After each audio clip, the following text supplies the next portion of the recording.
Okay, last time हमने पहला बड़ा हिस्सा अपने चैप्टर 3 का किया था और वो था the discovery of electron and proton by discharge tube experiment. मैंने जैसे कि आपसे कहा कि although there were very strong evidences of the presence of these two particles, लेकिन still science needs more proof। तो हमने इन्हें बाद में मल्टीपल एक्सपेरिमेंट्स के जरिए मजीद कंफर्म भी किया है, जिसमें से एक बड़े मशहूर चीज़ का तस्करा अब यहाँ है। तो अब ये जो हमारा काम है इसका ताल्लुक है रेडियो एक्टिविटी से।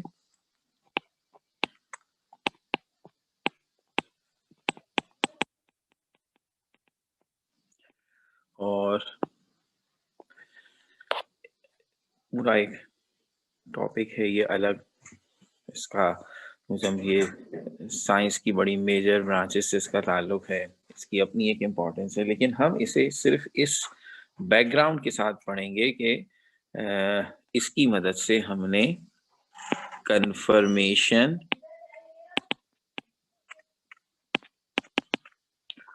ऑफ इलेक्ट्रॉन्स एंड प्रोटॉन्स किया है। सो वो थी डिस्कवरी, ये है कन्फर्मेशन। तो एक छोटी सी बात और बता दूं, ये जो डिस्चार्ज ट्यूब था, मैंने इलेक्ट्रॉन प्रोटॉन की डिस्कवरी इसके जरिए जो भी जिस तरह थी इस लिमिट में रहते हुए समझाई कि अपने सिलेबस से आउट नहीं होना। मैंने उसको भी तस्करा किया था कि ये टेक्नोलॉजी कि हम डिस्चार्ज ट्यूब में प्रेशर लो करके उसे ऑलमोस्ट वैक्यूम बनाते हैं, इसलिए इसका नाम वैक्यूम ट्यूब भी है, और फिर उसमें से बिजली गुजारते हैं और मल्टीपल चीज़ें होती हैं जिसमें से अभी हमें कुछ समझानी है। मैं भूला नहीं हूँ, ना ही आप भूलेंगे। हमने सिर्फ कैथोड रेस वाली बात को फिलहाल आगे बढ़ाया है, तो लेकिन वो जो सब कुछ था कि पूरी ट्यूब ग्लो कर रही है और पॉजिटिव कॉलम बन रहे हैं और स्टेशन, इन सब का तस्करा अभी आगे बड़ी तफसील से आना है। लेकिन एक बात और बतानी है कि ये टेक्नोलॉजी, इससे हमने बड़े ज़बरदस्त फ़ायदे उठाए थे, और ये जो इलेक्ट्रॉनिक्स है ये उसकी फर्स्ट जनरेशन यानी पुरानी इलेक्ट्रॉनिक्स जो है वो सारी वैक्यूम ट्यूब्स पर डिपेंड करती थी। अगर किसी को याद तो होना ही चाहिए, अभी भी घरों में हमारे पास वो मॉनिटर मौजूद हैं कंप्यूटर के, जो ज़रा से बड़े, उनके पीछे पूरा डब्बा हुआ करता था, और ऐसे टेलीविज़न भी थे। तो ये वैक्यूम ट्यूब टेक्नोलॉजी थी। इसमें जो पिक्चर ट्यूब होती थी वो वैक्यूम ट्यूब होती थी जिसमें स्क्रीन बनती थी। अब फ्लैट स्क्रीन आ गई, ये नई टेक्नोलॉजी है। तो इसी तरह हर इलेक्ट्रॉनिक डिवाइस में हम अगर उनका सर्किट देखते थे तो आज की तरह चिप नहीं निकलती थी, बल्कि उसमें छोटी-छोटी ट्यूब्स बनी हुई होती थी और ये सारी डिस्चार्ज ट्यूब होती थी। तो ये पूरी टेक्नोलॉजी चूँकि ऑब्सोलीट हो गई, इसलिए हम डिस्चार्ज ट्यूब एक्सपेरिमेंट्स में सिर्फ़ इतने हिस्से पर फ़ोकस करते हैं कि इसका हिस्टोरिकल बैकग्राउंड कैसे हमने इलेक्ट्रॉन प्रोटॉन डिस्कवर किया। क्योंकि अब उस पूरी टेक्नोलॉजी को हमने एक तरह से डिस्कार्ड कर दिया है। लेकिन अब ये जो दूसरा हिस्सा हम पढ़ने जा रहे हैं रेडियो एक्टिविटी का, ये साइंस की वो ब्रांच है जो मॉडर्न साइंसेस में शुमार होती है, और आज हम इससे वो फ़ायदे उठा रहे हैं जिसकी कोई हद नहीं। तो यहाँ हमें एक तरह से मल्टीपल फ़ायदा होगा। एक तो हम इलेक्ट्रॉन प्रोटॉन की एग्जिस्टेंस को कंफर्म करेंगे, और दूसरा इससे रेलेवेंट जो नॉलेज हम आपको थोड़ा बहुत देंगे वो आगे की साइंसेस में बहुत ज़्यादा काम आने वाला है। और साइंसेस से मेरी मुराद है तीनों मेन चीज़ें, केमिस्ट्री, फिज़िक्स, बायोलॉजी। यानी बहुत कम लोग शायद इस चीज़ को जानते होंगे इस स्टेज पर इंटर में कि फिज़िक्स का तो ये मेन टॉपिक ही है। यानी असल में ये टॉपिक है फिज़िक्स का। केमिस्ट्री वाले भी इसको इस्तेमाल कर रहे हैं, लेकिन इसकी जो एप्लीकेशन है आजकल के दौर में सबसे ज़्यादा बायो में है, मेडिकल में है कहना चाहिए, बायो भी नहीं कहेंगे, मेडिकल साइंसेस में है। तो इस लिहाज से इसकी ज़रूरत, यानी ये अगर आप में से जो मेडिकल के बच्चों ने सुना होगा रेडियोलॉजिस्ट जो होते हैं, रेडियोलॉजी और रेडियोलॉजिस्ट जो होते हैं, जिसमें ये सारे आपके महंगे वाले टेस्ट आ जाते हैं ना, स्टार्टिंग फ्रॉम एमआरआई और सीटी स्कैन, इन सब में इन सब चीज़ों का बड़ा ज़बरदस्त इस्तेमाल है, इसलिए वो रेडियोलॉजी कहलाती है और वो जो पढ़ता है वो रेडियोलॉजिस्ट कहलाता है। तो ये सब जगहों पर इसका इस्तेमाल है। इसलिए अब जो बातें हम यहाँ आपसे करने जा रहे हैं उसमें हम दो मकासद हासिल करेंगे। एक तो हमारा टॉपिक भी कि हम इलेक्ट्रॉन प्रोटॉन की प्रेजेंस को कंफर्म करें, दूसरा कुछ इस टॉपिक के मुतालिक भी हमारा नॉलेज आपसे शेयर होगा जो अदरवाइज हमारे काम आएगा। इस चैप्टर में भी और बाकी चीजों में भी। तो सबसे पहली बात करते हैं, व्हाट इज रेडियो एक्टिविटी, ये है क्या। तो लफ्ज रेडियो जो है ये निकला है रेडिएशन से, यानी उसकी शॉर्ट फॉर्म है। एक्टिविटी तो सब समझते हैं। तो ये एक ऐसी एक्टिविटी या एक ऐसा फिनोमेना है जिसका ताल्लुक रेडिएशन की इमिशन से है। रेडियो एक्टिविटी का लफ्ज basically for emission of radiation, activity of radiation. अब ये क्या है कहानी? भाई कहानी ये है कि एक फ्रेंच साइंटिस्ट था हेनरी बैक्रेल, अभी हिस्ट्री की बातें भारत, और उसके दो मशहूर असिस्टेंट थे जिनके नाम यकीनन हम सब ने सुन रखे होंगे। एक था पैरी क्यूरी और एक थी मैरी क्यूरी। तो इसमें जो मैरी क्यूरी है, जिसको हम मादाम क्यूरी भी कहते हैं, वो ज़रा ज़्यादा मशहूर है। तो इन तीनों के इनिशियल वर्क से ये पर्टिकुलर फिनोमेना डिस्कवर हुआ था।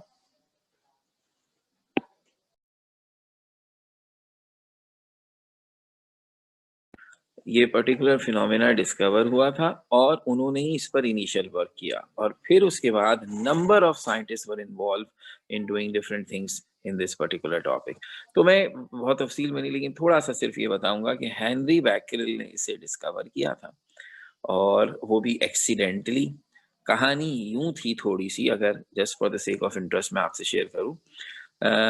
कहानी यूं थी कि मैंने आपसे तस्करा किया था डिस्चार्ज ट्यूब में about A fluorescent material, zinc sulphide था वो, आपको अगर याद आए, जिसके बारे में कहा कि जब ये नजर ना आने वाली कैथोड रेस इससे टकराती हैं तो चूंकि कैथोड रेस में बहुत एनर्जी होती है तो ये जिंक सल्फाइड को ग्लो करवाती हैं। तो फ्लोरिसेंट मटेरियल वो होते हैं जिनके ऊपर कहीं से भी एनर्जी गिरे तो वो चमकने लगते हैं। तो आपने इसकी मिसाल देख रखी है, रोजाना देखते हैं, कभी गौर नहीं किया होगा, अब कीजिएगा। रात में अगर आप गाड़ी पे कराची की सड़कों पे जा रहे हो तो ऑब्वियसली कराची की सड़कों में स्ट्रीट लाइट तो बहुत ही रेयर है कि आपको मिले। तो खास तौर पर ऐसी जगह से गुजरे जहाँ स्ट्रीट लाइट नहीं हो तो आप एक चीज नोटिस करते हैं कि बाकी तो कुछ नजर आता नहीं है, लेकिन उस अंधेरे में भी जो ट्रैफिक के साइन बोर्ड हैं वो चमकते हुए दिखाई दे रहे होते हैं। इसलिए कि वर्ल्ड वाइड ये रूल है कि ट्रैफिक के साइन बोर्ड जो हैं वो फ्लोरिसेंट पेंट से किए जाते हैं।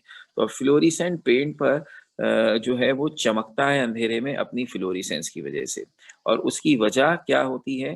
कि उसकी वजह ये होती है कि जैसे ही आपकी यूं कह लीजिए आपके जब भी कोई लाइट उसके ऊपर पड़ती है तो वो ग्लो करने लगते हैं, तो वो आपको दूर से चमकते हुए दिखाई देते हैं। ये फ्लोरिसेंट मटेरियल बहुत सारे हैं दुनिया में।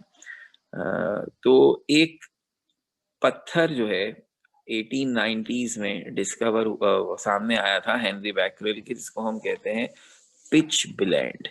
ये जो पिच ब्लेंड था ये एक मिनरल था, पेरिस के करीब से पहाड़ियों से निकला, तो ये इनकी रिसर्च का नजरिया बना। ये चमकता बहुत था, तो इनके ख्याल में, हेनरी बैक्रेल के ख्याल में, कि ये भी फ्लोरिसेंट होगा।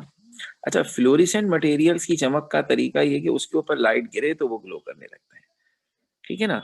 तो ये क्या करता था कि इसने अपने कमरे में ऐसा सेटअप किया हुआ था कि एक टेबल पर पिच ब्लेंड को रखा, और उस टेबल के करीब समझिए ऐसे खिड़की थी कि उसमें सनलाइट जब आती थी तो वो सनलाइट इस पत्थर से टकराती थी, ये ग्लो करता था। तो ये जो भी ग्लोइंग इसकी होती थी, ये इसके सामने कोई ऑब्जेक्ट रखा जाता था, ये इस ऑब्जेक्ट से टकराता था और उस ऑब्जेक्ट का शेडो जो है स्क्रीन पे बनता था। यानी ये एक्सपेरिमेंट यूं करते थे कि सूरज की रोशनी पिचब्लेंड से टकराए, पिचब्लेंड से जो चमक निकलेगी उसके सामने कोई भी ऑब्जेक्ट रख दीजिए तो उस ऑब्जेक्ट का शेडो स्क्रीन पे बनेगा। वो स्क्रीन फोटोग्राफिक फिल्म होती थी, वो उसका इमेज बनाते थे। तो हो सकता है ये आपने सुन रखा हो कि अब रोजाना वो ये काम करता था, कभी उसे अच्छा इमेज मिलता था, कभी उसे धुंधला इमेज मिलता था। एक दिन पेरिस में जरा मौसम अच्छा था तो सूरज ही नहीं निकला, बारिश वाला मौसम था।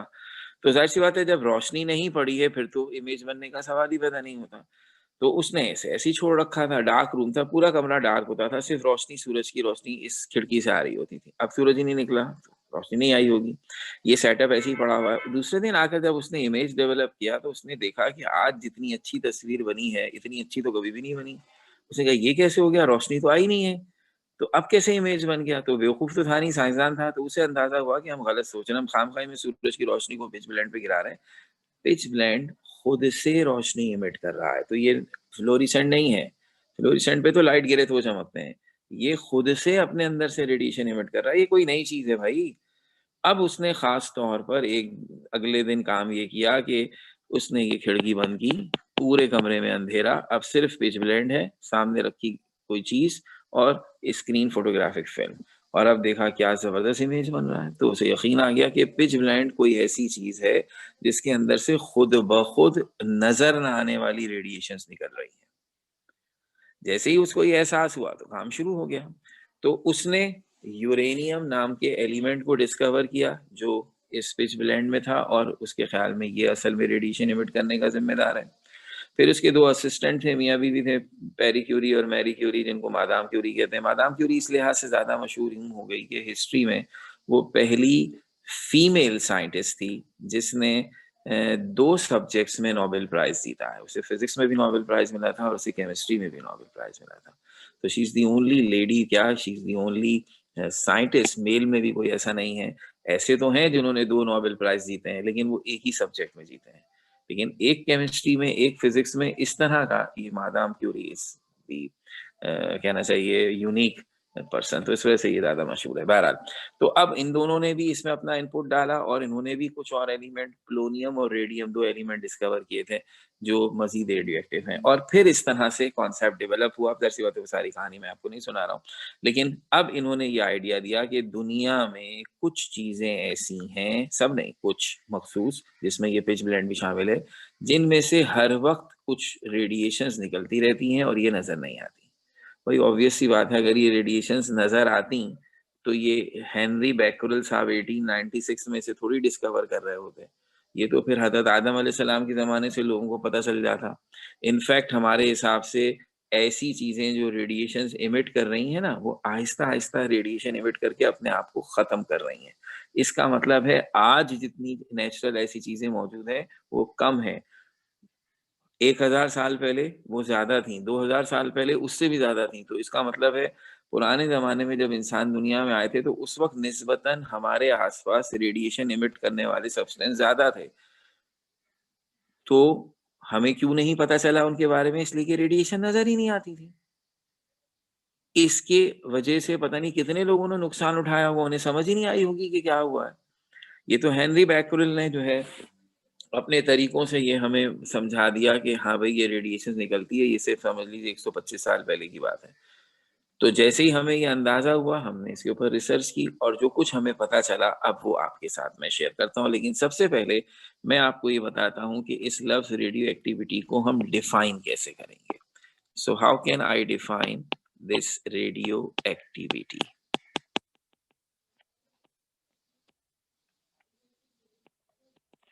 इसे हम कहते हैं स्पॉन्टेनियस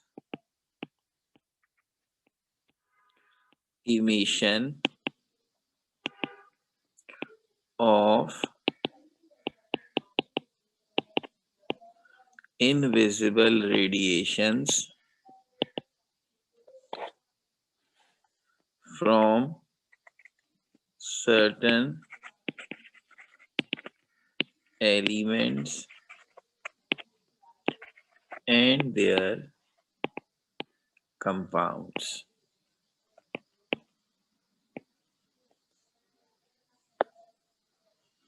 Is called radioactivity.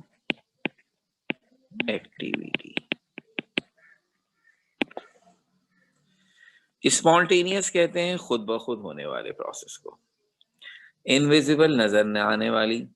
तो कुछ एलिमेंट दुनिया में ऐसे हैं जिनमें से और उनके कंपाउंड्स में से मुसलसल, स्पॉन्टेनियस इज कंटिन्यूस, मुसलसल एंड खुद ब खुद होने वाला काम है। मुसलसल और खुद ब खुद दोनों चीजें हैं, एक तो ऑटोमेटिक होता जा रहा है और कंटिन्यूसली होता जा रहा है, तो उसको कहेंगे स्पॉन्टेनियस। तो मुसलसल और खुद ब खुद एमिशन निकल रही है, किसी का इसमें किरदार नहीं है। इसमें सबसे ज्यादा इंपॉर्टेंट बात यह है कि जो सब्सटेंस ये रेडिएशन एमिट करता है, आप उसे तोड़ दें, सॉलिड है ना, फर्ज कर लें, तो आप तोड़ दें, कोई फर्क नहीं पड़ेगा, रेडिएशन वैसे ही एमिट होती रहेगी। आप उसे हीट कर दें तो भी कोई फर्क नहीं पड़ेगा, रेडिएशन उसी तरह एमिट होती है। आप उसे कूल कर दें तो भी कोई फर्क नहीं पड़ेगा, रेडिएशन उसी तरह एमिट होती रहेगी। इससे पता है क्या पता चला? अगर मैं इसे ब्रेक कर रहा हूँ, तोड़ रहा हूँ, इसका सॉलिड मेरे पास फर्ज करने को रेडिएक्टिव सब्सटेंस था, मैंने उसका पाउडर बना दिया, लेकिन रेडिएक्टिविटी पे कोई फर्क नहीं पड़ा। इसका मतलब है रेडिएशन ये फिनोमेना फिजिकल फिनोमेना नहीं है, ये फिजिकल स्टेट ऑफ मैटर पे डिपेंड नहीं करता। अच्छा, और अभी पढ़ के आए हैं चैप्टर 8, केमिकल रिएक्शंस टेम्परेचर पे डिपेंड करते हैं ना, टेम्परेचर बढ़ाने से तेज हो जाते हैं, टेम्परेचर कम करने से स्लो हो जाते हैं। रेडिएक्टिविटी पर कोई फर्क नहीं पड़ता। एक रेडियोएक्टिव सब्सटेंस हाई टेम्परेचर पे भी वैसी ही रेडिएशन इमिट करेगा जैसे वो लो टेम्परेचर पे करता है।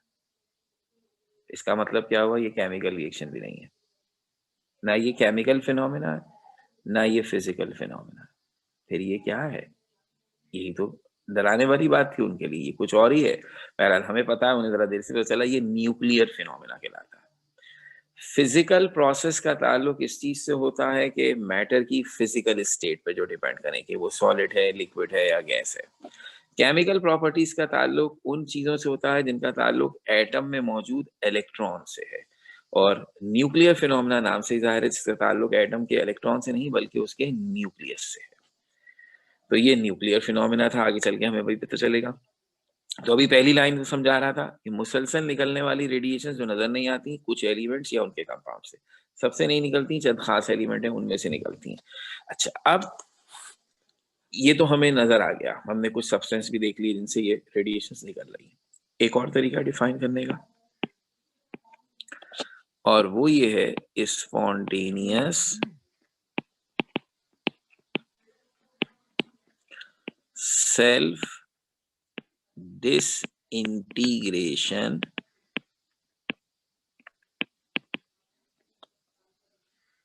of some heavy elements with the emission of invisible radiations is called radioactivity.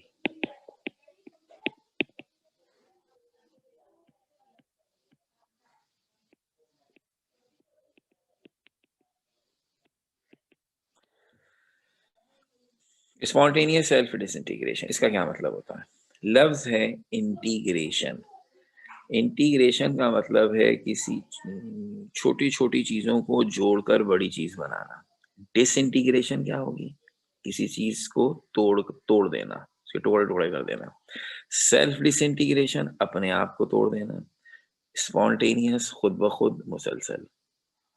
इसका मतलब है ये रेडियो एक्टिविटी के फिनोमेने में एलिमेंट के जो एटम होते हैं वो अपने आप को तोड़ देते हैं।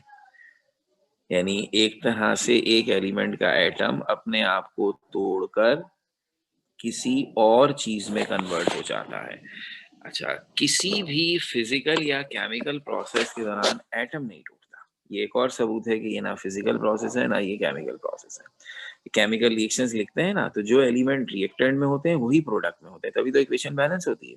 लेकिन ये हमें ये बता रहा है कि अगर एक एलिमेंट रेडिएशन इमिट करेगा, फर्ज कर लें यूरेनियम रेडिएशन इमिट करेगा, तो रेडिएशन इमिट करके यूरेनियम का एटम टूटेगा और कुछ और किसी और एलिमेंट का एटम बना लेगा।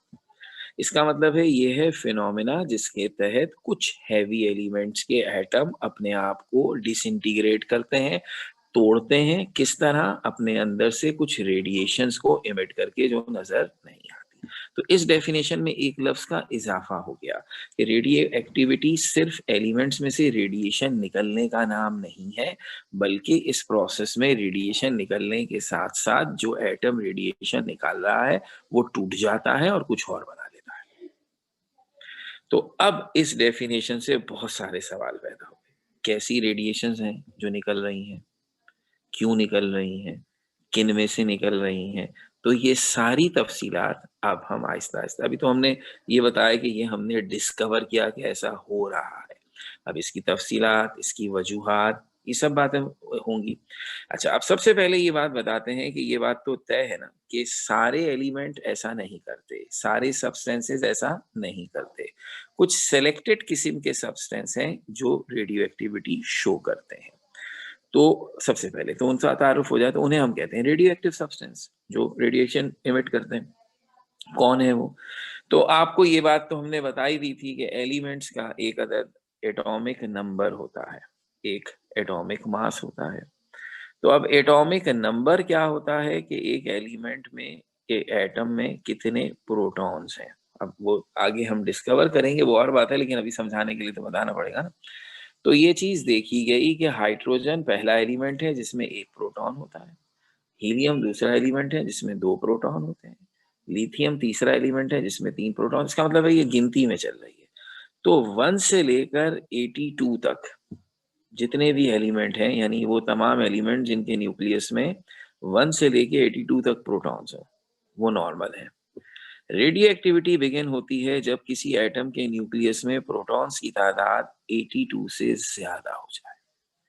82 जिस एलिमेंट में होते हैं वो है लेड, वो रेडियो एक्टिव नहीं है। 82 के बाद 83 प्रोटॉन जिस एटम के न्यूक्लियस में होते हैं वो है बिस्मथ, वहां से रेडिएशन बिगिन हो जाती है। तो इसका मतलब ये हुआ कि हम अब इस बात को इसके साथ मेंशन करें कि elements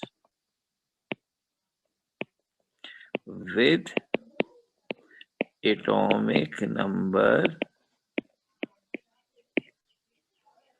greater than 92 are greater than 82 are naturally radioactive.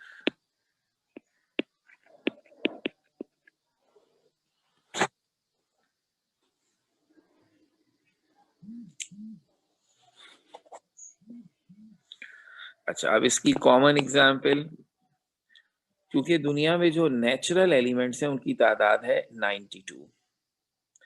82 के बाद वाले अगर रेडियो एक्टिव है यानी 83 से, तो 83 84 से लेकर 92 तक ये 10 एलिमेंट बनते हैं। तो दुनिया में सिर्फ 10 एलिमेंट ऐसे हैं जो नेचुरली रेडियो एक्टिव हैं, वो एलिमेंट भी, और अगर वो एलिमेंट किसी से मिलकर कंपाउंड बनाए तो वो कंपाउंड।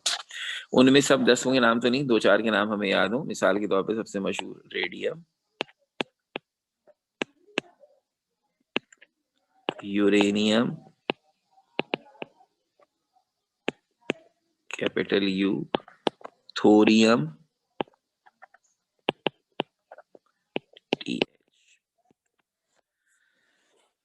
अब इससे ये पता चला कि देर आर एलिमेंट्स जिनके एटॉमिक नंबर 82 से ज्यादा होते हैं, उन वो एटम किसी वजह से अनस्टेबल हो जाते हैं और उनके अंदर से मुसलसल रेडिएशंस निकलती हैं और वो अपने एटम को तोड़ते फोड़ते रहते हैं।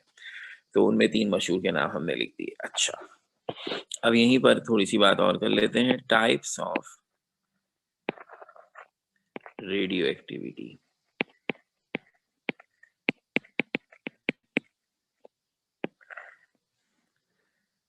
अब टाइप्स ऑफ रेडियो एक्टिविटी में एक है नेचुरल रेडियो एक्टिविटी।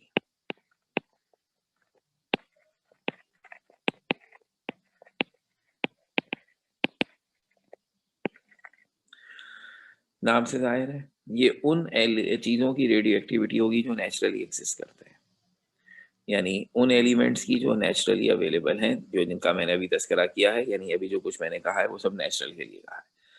तो दूसरा है आर्टिफिशियल रेडियो एक्टिविटी। तो हम, मुझे नहीं पता हमें से कितनों को पता है, लेकिन मेरा ख्याल है ऐसा कई दफा तस्करा होता है केमिस्ट्री में। हमारे टोटल एलिमेंट्स की तादाद है 92 जो नेचुरल है, और टोटल एलिमेंट वैसे हैं 118। तो 26 जो अगले एलिमेंट हैं वो आर्टिफिशियल हैं, जो इंसानों ने खुद लेबोरेटरी में बनाए हैं। तो ऐसे एलिमेंट्स जो इंसानों ने लेबोरेटरी में खुद बनाए हैं, जो दुनिया में नेचुरली अवेलेबल नहीं है, जो हमने आर्टिफिशियली बनाए हैं, वो भी रेडियो एक्टिव होते हैं, और उनकी रेडियो एक्टिविटी फिर ऑब्वियसली आर्टिफिशियल रेडियो एक्टिविटी कहलाएगी। तो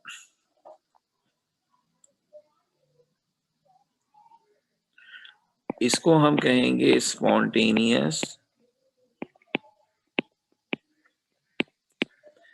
emission of radiations, कह दीजिए invisible radiations from natural elements is called natural radioactivity.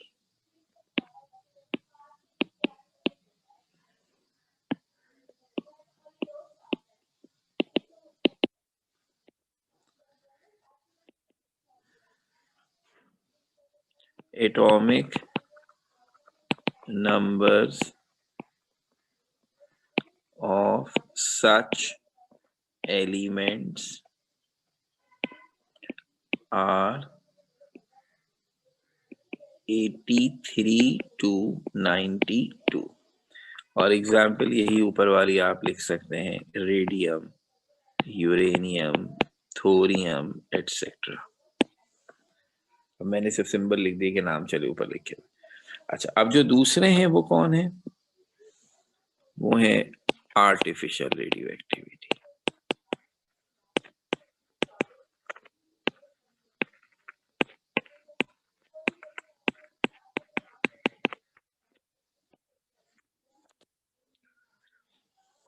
ये है रेडियो एक्टिविटी, या इसी तरह लिखेंगे spontaneous emission of invisible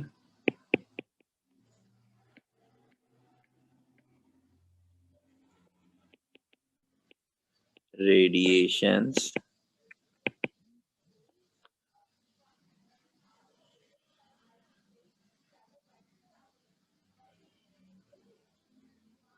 by artificial elements is called artificial radioactivity.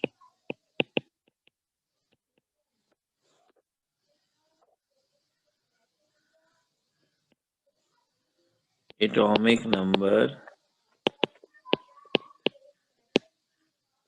of these elements are greater than 92. इनके atomic number 92 से ज्यादा, 93, 94, 95, 96 ये सारे हैं जो आर्टिफिशियल रेडियो एक्टिविटी दिखाते हैं। और इनमें अगर हम एग्जाम्पल है तो एक है प्लूटोनियम,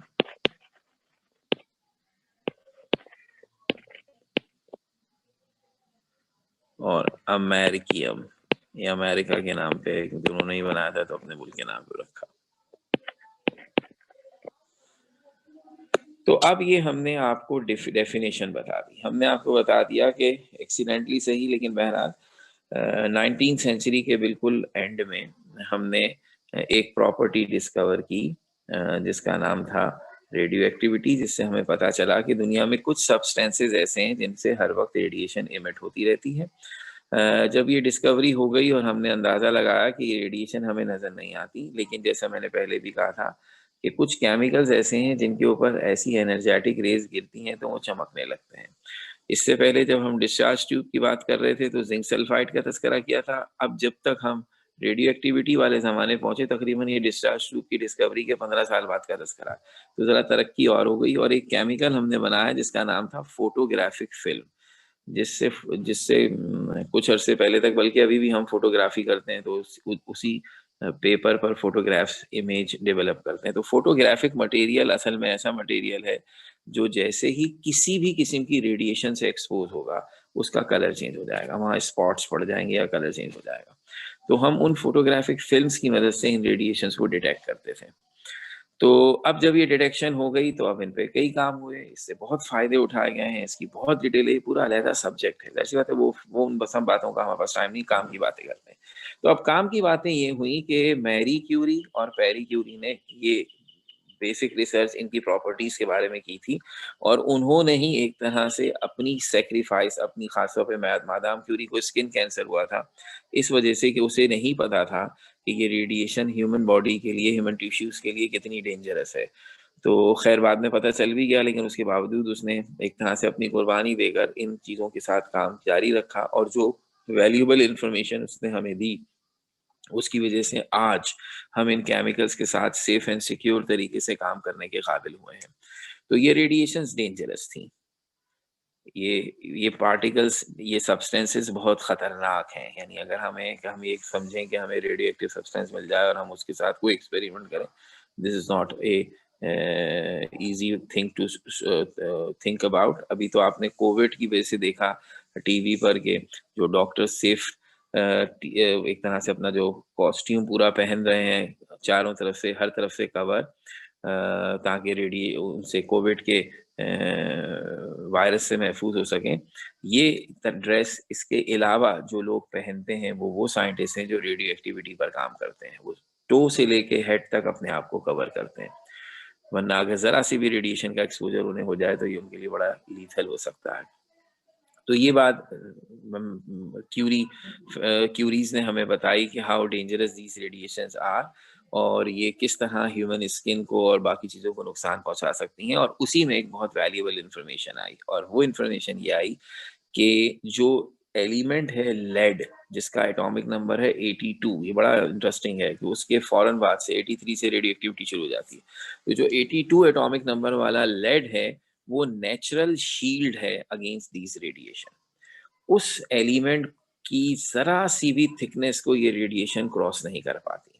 इसलिए हम इन तमाम सब्सटेंसेस को जिनमें से रेडिएशन एमिट हो रही है, इन्हें आजकल जिन बर्तनों में रखते हैं, जिन कंटेनर्स में रखते हैं, वो लेड के बने हुए होते हैं। जो लोग इन चीज़ों के साथ काम करते हैं, उनका जो लिबास होता है, जो सर से लेके पैर तक पहने हुए हैं कवर्ड, वो नॉर्मल कपड़े का बना हुआ नहीं होता, उसके ऊपर लेड कोटिंग हुई हुई होती है, ताकि ये रेडिएशन उनके लिबास के अंदर ना जा सके। इसी तरह जो जगह जहाँ पर ये एक्सपेरिमेंट्स इनके लिए किए जाते हैं, उनकी दीवारें भी, लैब की दीवारें भी, वो बहुत मोटी कंक्रीट से बनी होती हैं या लेड कोटेड वॉल होती हैं, ताकि रेडिएशन जो है लेबोरेटरी से भी बाहर ना निकल सके। तो ये सारे सेफ्टी मेजर्स हम करते हैं। तो हम आगे अब जो कुछ पढ़ेंगे उसमें ये चीज़ बहुत अहम होगी कि लेड वो एलिमेंट है जिससे ये रेडिएशन क्रॉस नहीं हो पाती। अब जब ये सब बातें पता चली, तो अब देखिएगा सीक्वेंस कितनी जबरदस्त आ रही है। अब जे थॉमसन का एक स्टूडेंट था जिसका नाम था रादरफोर्ड, और रादरफोर्ड ने अब ये देखा कि इससे पहले डिस्चार्ज ट्यूब के अंदर से रेडिएशंस का की बात हुई थी, और वो रेडिएशंस नेगेटिव और पॉजिटिव चार्ज पार्टिकल पर मुश्तमिल थी, लेकिन वो तब बनती थी जब इलेक्ट्रिसिटी गुजारते थे। तो अब ये तो बगैर किसी वजह के खुद ब खुद निकल रही हैं। कोई थोड़ी है कि हम रेडिएक्टिव सब्सटेंस को गर्म करेंगे तो उनमें से रेडिएशन इमिट होगी, या उनमें से बिजली गुजारेंगे तो रेडिएशन इमिट होगी, नहीं। ये तो खुद ब खुद रेडिएशन इमिट हो रही हैं। तो अब इसने कहा क्यों ना इन रेडिएशंस को भी चेक किया जाए, उसी तरह जिस तरह कैथोड रेस को चेक किया गया, पॉजिटिव रेस को चेक किया गया, और पता चला है कि ये रेडिएशन किस किस्म की हैं, कितनी टाइप्स की हैं, इनमें क्या खूबियां हैं, ताकि फिर हम ये पता लगा सकें कि ये हमारे लिए सिर्फ नुकसानदेही है या इनका कोई फायदा भी है। तो अब हमारा अगला काम यही है कि हम वो एक्सपेरिमेंट पढ़ेंगे जो रदरफोर्ड ने इन रेडिएशंस की नेचर को जानने के लिए इन पर किया, और उस एक्सपेरिमेंट की मदद से हमें ये पता चला कि ये रेडिएशन कितनी टाइप की हैं। सब आपकी फिजिक्स में पढ़ा हुआ है, तो ज़्यादा तफसील रिपीट होगा, आपको याद दिला दें। तो इस काम में हम क्या करेंगे, ये रेडिएशंस 3 तरह की होती हैं, जिनके नाम है अल्फा रेस, बीटा रेस और गामा रेस। ये मैट्रिक की फिजिक्स में भी था। तो अब किसको कितना याद है उसकी हमें फिलहाल टेंशन नहीं है, क्योंकि हम इसे बिल्कुल इस तरह पढ़ाएंगे जैसे आज से पहले कभी नहीं पढ़ा। तो रदरफोर्ड का ये एक्सपेरिमेंट, जिसके नतीजे में हमें ये पता चलेगा कि how many types of radiations exist, और फिर अल्फा रेस और बीटा रेस और गामा रेस की प्रॉपर्टीज हम उसी तरह पढ़ेंगे जैसे हमने पॉजिटिव रेस और कैथोड रेस की पढ़ी थी। तो इससे इलेक्ट्रॉन और प्रोटॉन की प्रेजेंस कंफर्म हो जाएगी। और खास बात क्या होगी कि ये रेस कम से कम किसी चीज में से बिजली गुजारने की वजह से नहीं, खुद ब खुद निकली है। तो एक बहुत ही भारी किस्म का प्रूफ हमें मिलेगा कि yes these radiations these particles do exist in matter. और थोड़ी सी फिर आगे और भी तफसीलात होंगी, तो ये कहानी हम इंशाल्लाह अब यहाँ से आगे बढ़ाएंगे। आज हमने डेफिनेशंस और टाइप्स ऑफ रेडियो एक्टिविटी की दोनों की डेफिनेशंस लिख ली। यहाँ से आगे इंशाल्लाह आपसे बात करेंगे। अब ये सारी आपसे मैं भी शेयर कर लेता हूँ और इंशाल्लाह ताला नेक्स्ट टाइम अब इससे कंटिन्यू करते हैं। Thank you.